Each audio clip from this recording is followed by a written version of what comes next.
Dominique Gousseau est un ancien contrôleur de la Cour des comptes. Durant toute sa carrière, il a disséqué les finances de l'État ou des organismes publics. Il est aussi le vice-président de la Fédération de la Libre Pensée, une association laïque qui estime que l'Église peut et doit donner davantage aux victimes. Avec d'autres militants, il a travaillé pendant des mois pour mettre au jour la fortune de l'Église de France. L'un des objectifs, c'est de démontrer que l'Église a effectivement les moyens de couvrir les sommes qui doivent aller aux victimes. Et au terme de ce travail, on a constaté qu'en réalité, elle a très largement les moyens de le faire. On a regardé deux points essentiels: la valeur du patrimoine immobilier et puis l'argent dont dispose l'Église sur ses comptes bancaires ou sous forme de valeur mobilière de placement.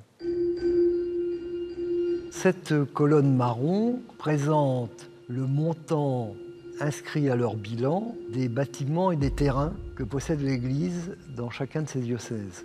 Vannes, c'est pratiquement 58 millions d'euros.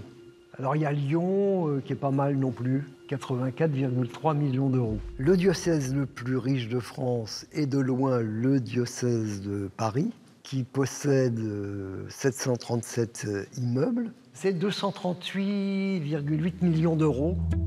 Quand on additionne tout cela, on a abouti à un montant proche de 3 milliards d'euros. Mais ces 3 milliards d'euros sont évidemment très éloignés de la valeur de marché de ce patrimoine.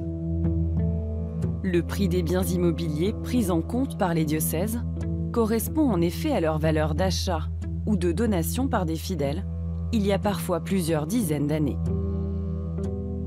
Donc on s'est attelé à actualiser cette valeur en utilisant un indice de l'INSEE, qui est l'indice sur le prix des logements neufs et anciens France entière. Et on obtient 6,5 milliards à peu près de valeur de marché théorique.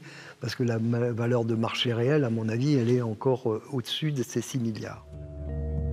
Après la remise du rapport Sauvé, le président des évêques de France affirmait que le patrimoine de son Église n'a pas de valeur marchande. Le patrimoine, une grande partie de notre patrimoine, ce sont des bâtiments d'usage. Ce sont des églises qu'on peut peut-être imaginer, dont on peut imaginer de vendre quelques-unes, mais dont la plupart ne sont pas vendables d'abord.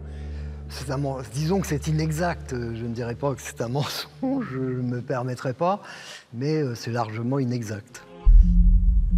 Pour chacun des diocèses, l'ex-contrôleur de la Cour des comptes a additionné leurs placements financiers et l'argent disponible sur leur compte courant à la fin de l'année 2019.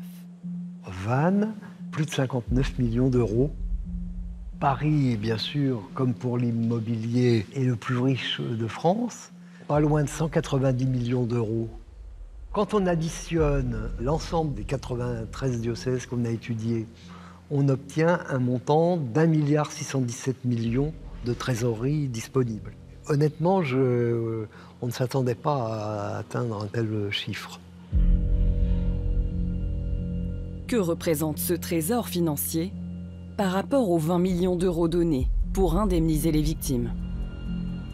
La dotation actuelle du fonds Selam, c'est-à-dire 20 millions d'euros, représente 1,2% de la trésorerie de l'Église. Évidemment, comparé à 1,617 milliard, ça paraît assez négligeable.